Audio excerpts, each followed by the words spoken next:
Hey, what's up, my boys? I've got the best Lava Hound deck for you to use this season, and this season is interesting because this season is played using the Mega Draft mode on the Path of Legends, and I absolutely hate it because I'm a Lava player. I don't play other decks. I'm not good at Mega Draft, but yeah, so this season's going to be interesting. It's going to be hard to make lava content because I can't push ladder with Lava Hound. So I'm going to be doing Trophy Road and Grand Challenges as much as I can. Hopefully you guys don't get bored of them, but today I'm going to show you some tips and tricks to help you do the best with this deck, which is going to be very solid after the balance changes. I have a video coming on the balance changes tomorrow when they drop. So if you enjoy the video, hit the like button, subscribe, leave a comment. All your support is amazing, and we are only 250 subs away from 10,000. So if you want to hit that subscribe button and help us out, please do. Let's get into the video. All right, boys, first game against Junior here. I don't actually know how good the opponents at 7,500 are. I imagine they're decent, but like I haven't played much Trophy Road. I just have to resort to Trophy Road right now, Trophy Road and Grand Challenges, because, you know, they removed ladder for Mega Draft, which is so stupid. But anyways, it looks like this is going to be the meta deck currently. Poison, Archers, Minor Bomb Tower, which is getting a nerf, but it's one of those decks that it's just built to abuse the broken cards in the meta. So the Goblins are broken, the Minor's broken, the Poison's broken, the Archers are broken, the Mighty Minor's broken. I mean, every damn card in this thing is broken, but luckily enough, we can beat it with our new lava deck. Or it's not new, but it's good lava deck for the new meta. Typically, people don't run Barbarians, but I do think Barbarians are better in the meta than the Skeleton King. Skeleton King takes way more mastery to be able to use it, and also it has some... I think Barbarians just generally have better matchups than Skeleton King, especially at mid-ladder. And also, a lot of people have Barbs leveled instead of Skelly King. So, against this deck, what the key strategy is going to be is to be very careful about your lavas. Play defense mostly. Make sure you in single elixir can wrap up his Mighty Miner pushes and stuff. I decided to go lava because his Mighty Miner is out of cycle, and so that's what he uses to pressure us with. You can sack anything except for a Mighty Miner. You don't want to be sacking Mighty Miners. So here now we're just going to let this go because there's not really much I can do about it. We're going to get a little bit of pup damage. We might get a Phoenix on the tower too if he doesn't play anything else. I'm going to just Barbs on this Mighty Miner to make sure he can't do nothing. So as you can see, we get a little bit of damage here on the left tower. We're also just going to Archers on the Barb to protect our Barbs. So it's not great, you know, we're always trailing a little bit in this matchup, but that's not to worry. You're always going to trail against this Minor Poison deck in single because they have a really good matchup in single elixir. Double elixirs where things get interesting. So as far as offense goes, the Phoenix is going to be your best friend because it does not die to poison. Everything else dies to a poison spell. So like the flying machine, the drags. So here what's going to happen is we're going to, it's looking dicey right now, but the Phoenix is going to come in, and we've got a second lava coming in pretty soon if we need it. Now I've got a Miner, and I think honestly I'm just going to save my arrows for his Archers. Boom, there they are. A little bit of a prediction too. And now he has no elixir. The Mighty Miner's getting dragged back to the tower, so everything's going to lock on, and that was not a good ability from him. That was not a good ability. So it got a little dicey. I will admit it got a little scary, but we're fine here. Just got to be careful about this Mighty Miner. A lot of the times in this matchup as well, you're going to have with a Mighty Miner, he's going to place the Mighty Miner. He's going to act like he's going... What are you doing? What are you doing? Okay, well, he's going to do the Mighty Miner placement right here in this this area where the lava is, and basically he's going to act like he's going to switch it to your tower, but he's not. So you've got to place the Barbarians really low in between the King Tower and the Princess Tower to make sure that they can counter him if he's on the King Tower and if he's on the Princess Tower. A very nice flying machine lock as well, and the drags are coming down because they will not die to his poison since we put them down late. They do, however, die to his bombs. That's unfortunate, but it's whatever. We just got 2 lavas coming in here and the arrows as well. And the mighty miner is doing his thing over on the, actually he's not doing his thing, which is a good thing, over on the left side.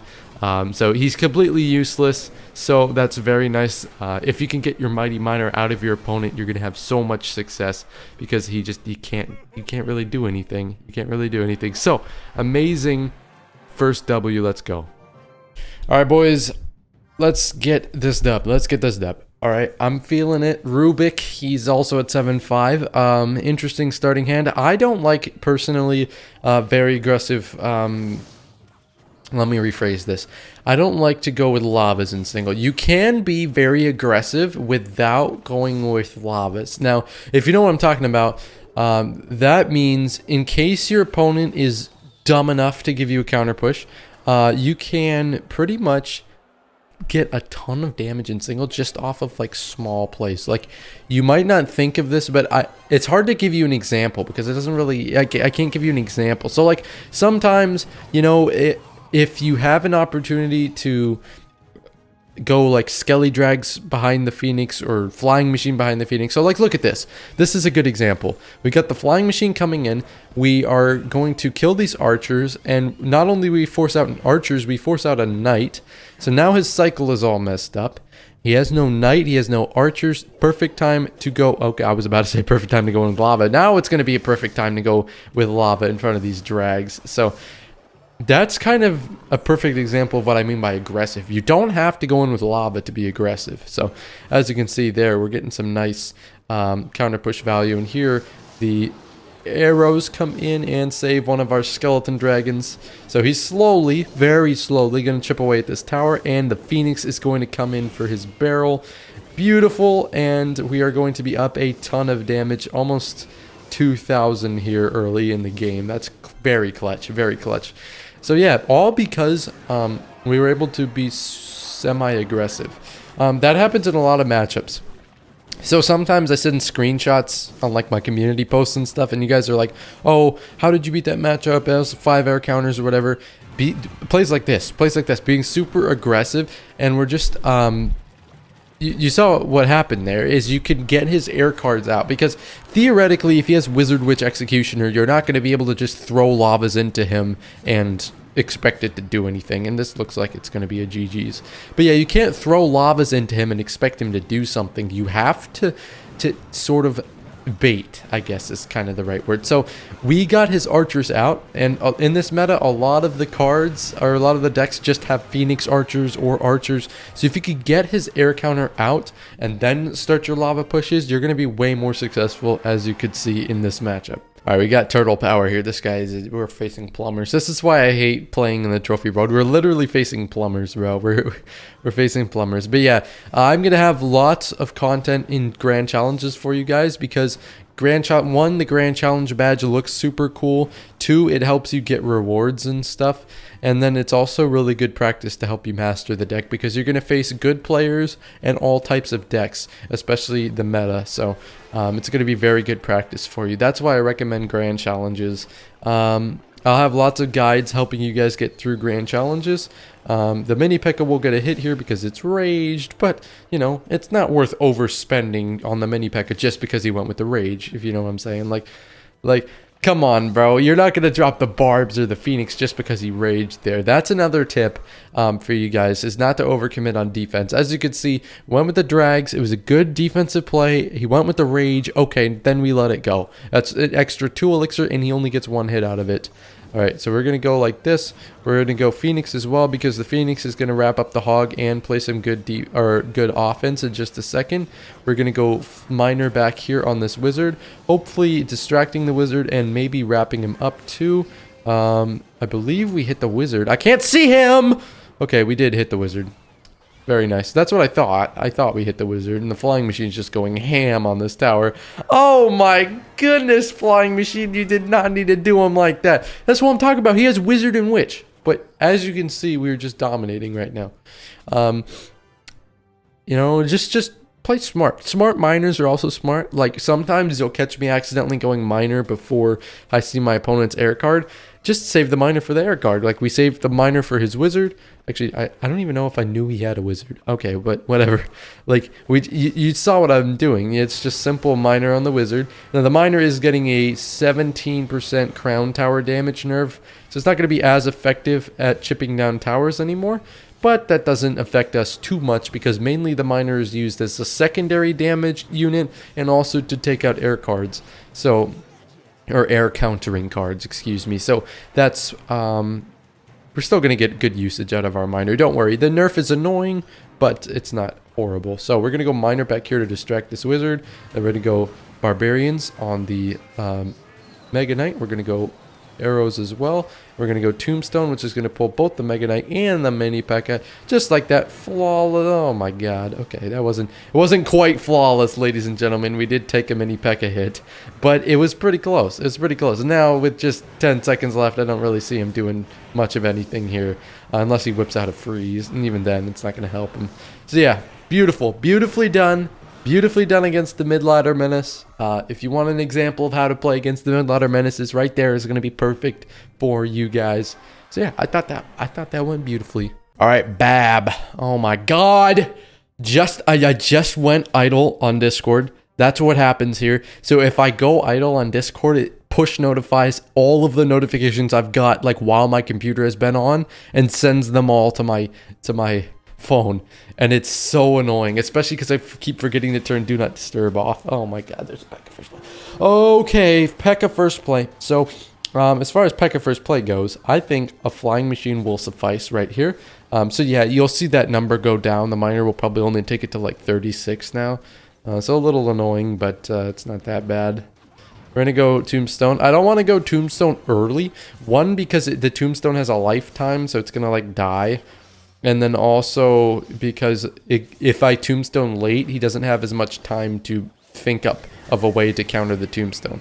So here, he does go with the arrows, and that's a good play from him, but we are going to activate the king tower. So he's going to get some E-Dragon damage, but we are going to activate the king tower. And I think that's very nice. And now we're going to poke the bear a little bit with this flying machine play, and he decides to... Okay, well, he did all that for a damage lead and then decided to just... you can't do that with no elixir, bro. And then he decided to just throw it away by not dealing with that. So this guy's your average E-Golem player. He's not very smart. I don't think we need to do anything else here, honestly. Let's just go lava. We're going to deal with this Mega Minion. Mega Minion is getting a 1.6 to 1.5 hit speed boost. His DPS will be, I think, a bit more than the Phoenix. In case you want to try out the Mega Minion. I will definitely try out the Mega Minion, but I think the Phoenix will ultimately still be better, at least in this deck. It just serves a better purpose, and it does like a little bit more like splash as well. So Flying Machine's going to come in. I'm going to try and pick off this level 15, and it's not going to work because we lock onto the tower. I was going to say sadly we lock onto the tower, but is it really sadly that we locked onto the tower there? I don't think it is. So we're going to go tombstone again, and oh my god, okay. We're going to go arrows like this. It should kill the 15 E-Dragon, and also we're going to kill the Mega Minion. And we still have the E-Dragon distracted here. And so we only took, oh my god, we took a ton of damage there. Okay, that's not great, but I mean, he's not going to take our tower, so I'm fine. We're chilling. Being chilling, ladies and gentlemen. So let's get into one more game. It's a bit of a longer video, but I want to start doing 15 minute videos. I think that's a good start. So 5 games instead of 4. I think that's better. But yeah, let's get into one more after stomping this E-Golem guy. I really don't know why he had P.E.K.K.A. in there. It would have been much more scary to face like E-Barbs, but don't tell him that because I don't want to face E-Golem E-Barbs. All right, my boys, sorry for that. I did have to... Ooh, that is a prediction right there. Let's call that a prediction.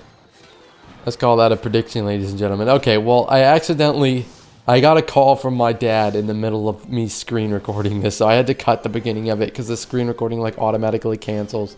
So I'm sorry about that, but yeah. So nothing much happened. I just you went hog first play. I barbarians on it, so not much happened there, which is lucky. We're going to just ignore that. Yeah, so as you can see, screen recording saved because the other one canceled. So, let's go lava here. I'm feeling the lava, and quickly I'm gonna go check if I'm. Yeah, I am recording. I wanted to make sure I'm recording because, you know, this is the last game for the video. Want to make sure we get it in, especially if it's a good Mega Knight Hog Rider gameplay, because I know you guys face a lot of Mega Knight Hog Rider. So if I can show you the Mega Knight Hog Rider gameplay, then hopefully you guys can learn to beat Mega Knight Hog Rider Wizard. So we go miner again. I don't want to arrows here because I don't know what he has. So now I know he has Scarmy, so I get ready to prediction arrows next time in case he tries to protect his musketeer. But you don't want to prediction arrows because what that can get you in a bad spot, just because like if you don't have enough elixir and you just like spend your last bit of elixir on prediction arrows and you don't hit. So like for example, if he doesn't have something you can arrows, you know, if he like has a Valk, he decides to Valk to protect it instead, the prediction arrows is just wasted, and especially in single elixir you can't afford to just throw 3 elixir away like that. So let's actually let's think about this real quick. We're gonna go the miner like this. I am going to go tombstone here, and we are going to actually go with the barbs as well to deal with this. And as you can see, we dealt with the wizard first. I didn't prediction arrows because I was more focused on the defensive standpoint. And now we're gonna lava hound in front of this fully healthy flying machine. We should be able to get some meaty damage coming in here. I love that word, meaty, girthy. Longitude. I love. Okay, I'm going to stop. Anyways, looks like a dub right here.